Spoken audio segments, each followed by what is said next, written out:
Cremona, at the heart of one of Europe's most important agricultural areas, has emerged unscathed by industrial transformations, maintaining its good quality of life. Since Roman times, the town has represented a strategic and economic center of crucial importance, thanks to its position on the banks of the Po River.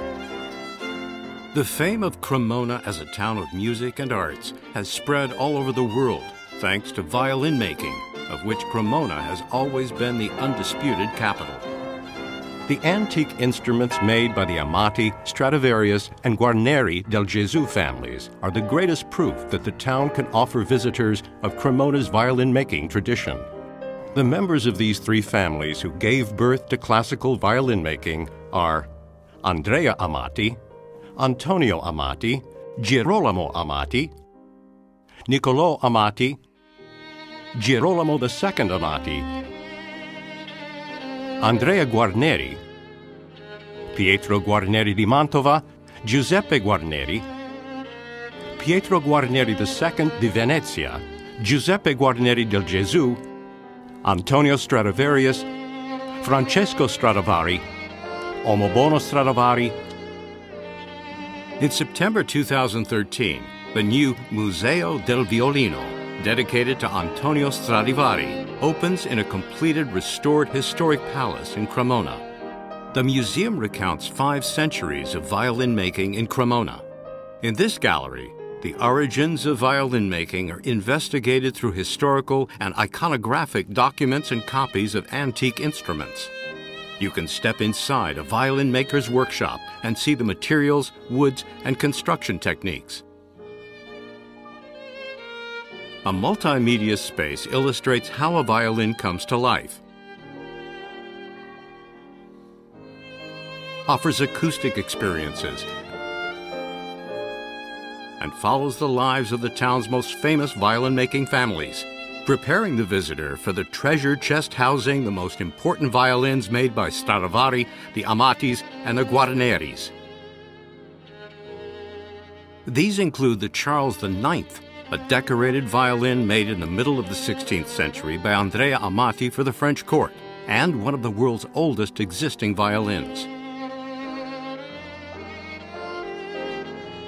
Special mention must be made of Antonio Stradivari's 1700 cello.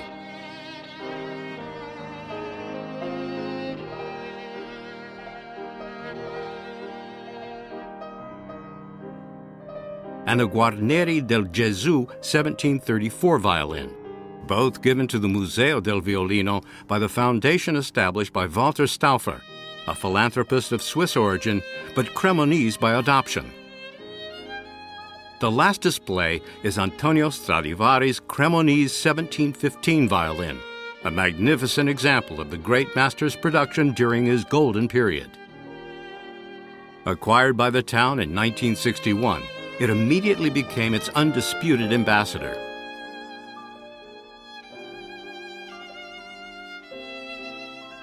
Only in Cremona can you visit Antonio Stradivari's workshop. His everyday work is illustrated by over 700 original artifacts, drawings, molds, and tools used in his workshop, the majority donated to the town in 1930 by Bolognese violin maker Giuseppe Fiorini. The Friends of Stradivari network links together connoisseurs of classical Cremonese violin making worldwide. In a special gallery, you can admire wonderful instruments from private collections from all over the world on long-term loan to the Museo del Violino. They include one of the 5 guitars made by Stradivari and the most beautiful inlaid violin still in existence, the Stradivarius Elie 1679.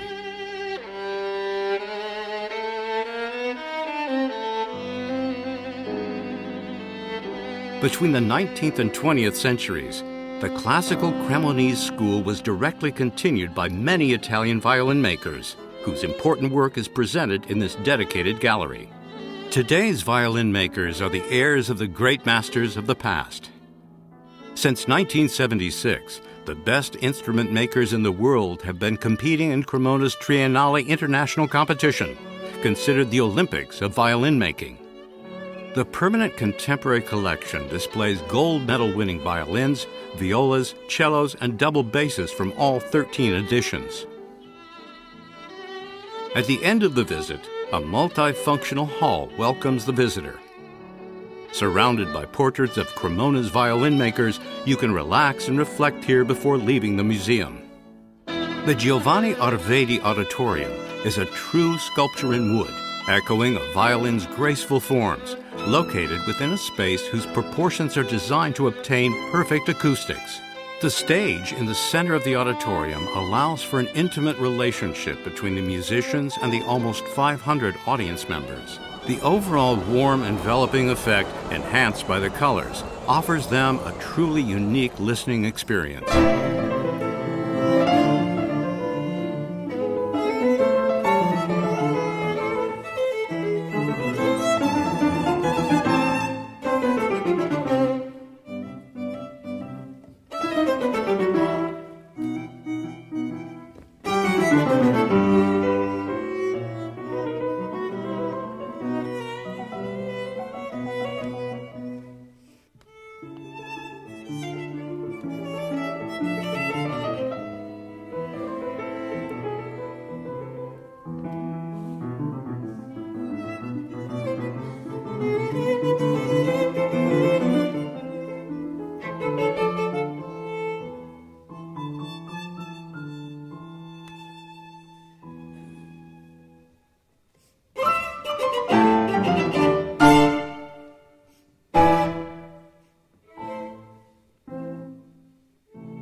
Located in a magnificent building, Cremona's Museo Civico alla Ponzone is home to beautiful paintings from the town's most important artists, such as Giulio, Antonio, and Vincenzo Campi, Camillo Boccaccino, and Bernardino Gatti.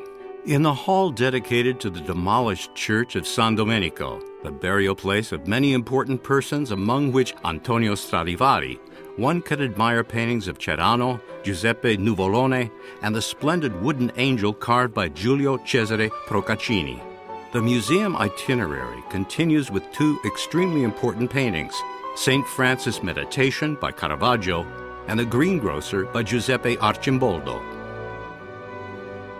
Walking through the Cremona Hall, the visitor discovers the music rooms, the refined setting for the Carlo Alberto Carruti collection. One of the most important collections of plucked stringed instruments, it features 4 centuries of guitars, mandolins, lutes, and other antique instruments made by some of the leading European craftsmen. Among the most important instruments on display are Fedele Bargna's guitars, Venice 1740, as well as William Gibson's Dublin 1771, Giovanni Battista Fabbricatore's Naples 1798, and Antonio de Torres's Almeria 1884. In the 17th century Manfredini Hall, laid out as a small auditorium, concerts and auditions with the collection instruments take place. A real treasure to be discovered.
In Cremona, even the stones ooze the art of violin making. More than 100 workshops of master violin makers give birth to precious instruments in the classical tradition. The technique for building a modern string instrument hasn't changed from the classical Cremonese tradition. Even now, the instruments are built with the same methods, the same tenacity, and the same patience as the great violin makers of the past. Many are the phases that follow on from each other, each of the same importance and interest. Once the back and front have been cut to form the lower and upper parts of the instrument, these are rounded using a gouge, plane, and scraper. Once the back has reached a thickness of 3 or 4 millimeters, it is glued to the ribs. When the sound box is closed, work starts on the neck with its scroll and peg box for the tuning pegs that hold the strings. The instrument is then given various coats of varnish made with natural substances and hung up to dry. The varnish ensures the protection of the wood and enhances the sound. But the instrument is finished only when its fittings are added: tuning pegs, tailpiece, fingerboard, sound post, bridge, and strings. The sound post is the instrument's soul, and the slightest change in its position considerably affects the sound. When the strings are placed on the bridge, the instrument is complete. And in all this, the hand of man is the creator.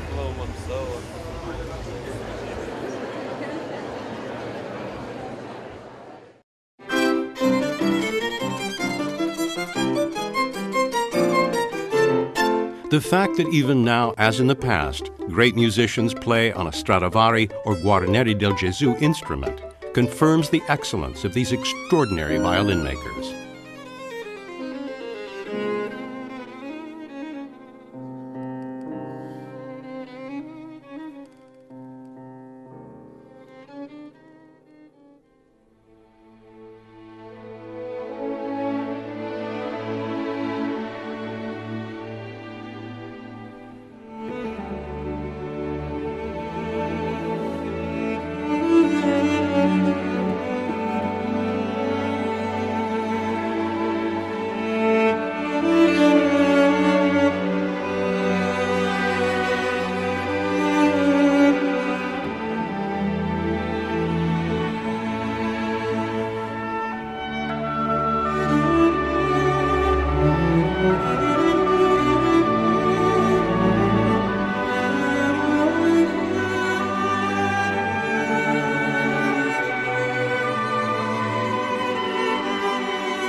An excellence that Cremona will leave as a legacy to humanity.